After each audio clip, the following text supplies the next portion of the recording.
So how are you guys doing?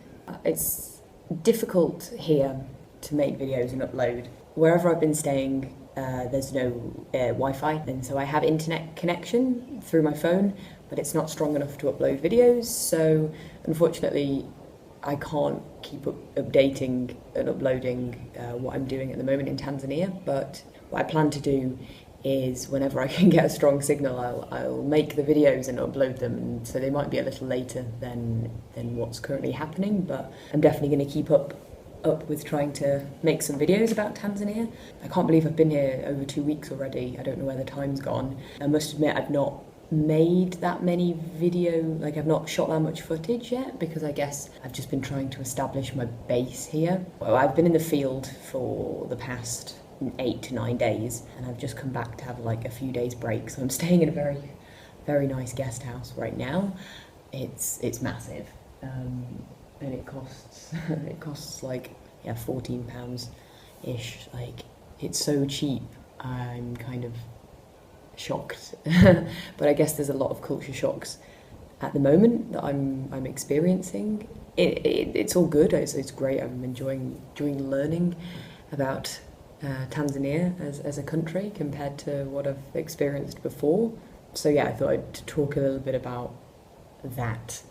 I mean, the first one is the weather. This one's quite funny because it's really hot. It's really hot. It's not necessarily really humid because it's their cold season, which is funny, seeing Tanzanians get cold and it's still like 20 plus degrees outside and they're shivering. They go like, baridi, baridi.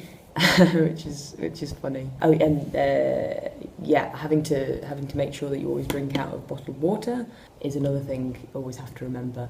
I'm having to take malaria tablets, so my hair is falling out, which is funny because I keep just finding piles of hair everywhere. And talking of hair, my research assistant, he's Tanzanian, he asked me, "Can I touch your hair?" And I said, "Yeah, sure, you can touch my hair." And then he was just holding it, and then he said, "Can you feel that? Do you feel this?" And I was like, not really, unless you start like pulling at my hair, then I'll probably feel it. But it's funny because everyone here has short hair because they just have a different type of hair to us. And my skin burns here, so I've been burnt on my back. And my research assistant, he didn't burn, but he blistered from the cold. Because his skin is not used to what he considers cold temperatures, and I kept saying, I'm going to take you back to Europe and I'm going to put you in some snow and then you'll know what cold is. What else? Oh god, yeah, the transport system. It's funny that I uploaded a video about Danish transport. The transport systems here are crazy. You mainly travel by piki, which is motorbike, taxi. They're like cheap, but you don't ever have a helmet, and they go pretty fast. Dalas, which is like the buses, and they literally just shove in as many people as you can. My stepmom described it best, saying you feel like sardines in a can. You're like this for like a 2-hour journey. You got to haggle with price as well. And then there's the slightly bigger buses, which is what I take to get up to the field. And again, you just shove into the bus. Get a seat. If you can't get a seat, you're sitting on the floor. And then you've got the bigger buses, which are the coaches, which I took from Dar to Morogoro. They're a bit more comfier, but again, busy, long. It takes 4 hours to travel from Dar, where the airport is, to the campus that I'm at right now. Yeah, it takes a long time because the roads are only single lane roads, even like the big roads, and they're full of lorries and stuff, and they're limited to like 50, I don't know if it's 50 kilometres or 50 miles, I think it's kilometres, so it's pretty slow. But then you find yourself on a coach overtaking like 4 lorries when I arrived, and slept for like 24 hours and holding onto the bus, just being like, I hope we don't die right now, because it does happen. Like we went past a lorry with a smashed up front because it just hit someone. Oh yeah, and the condition of the roads, like not every road is tarmacked. So when going up into the mountains, into the field, the roads are just like dirt track, and they've been really badly damaged by the floods in the wet season. So you've got like big like potholes, huge, and you can't believe that it's getting up and down this mountain with these big potholes. And then you just gotta, it's like being on a roller coaster, going up and down these roads. And that's why the journey takes like so long. The distance isn't very far, but the road conditions are not very good. Yeah, and in the field, I've basically been living the rural lifestyle. There's no electricity. They have some lights in the night that run off solar power. There's also no running water. You know, you've got to make sure that you're consistent with making sure you drink plenty of bottled water, hot bucket baths. You have to just accept that this is the lifestyle. It's different, and it's just made me appreciate home, but at the same time I've been learning a lot, and it's really interesting to see how other people in the world live. I've had my highs and lows. You know, the bus runs once a day, and we found ourselves that the bus had been privately hired by other people, so there was no bus. Then we had to try and find a way to like catch a lift on another bus that was going in the same direction. But the scenery here is gorgeous around this area. So I'm in the Morogoro region, and then more specifically I'm up in the Colosa district, and I just can't get over how beautiful this place is. It's so unspoilt. If you follow me on Instagram, I've been putting up a few pictures. Sorry if it gets a bit boring, but I just can't get over how gorgeous it is here. And the sunsets. I was told that when you've seen a sunset in Africa, you'll never want to see another sunset again kind of attitude. Yeah, trying to keep yourself hydrated is difficult. I have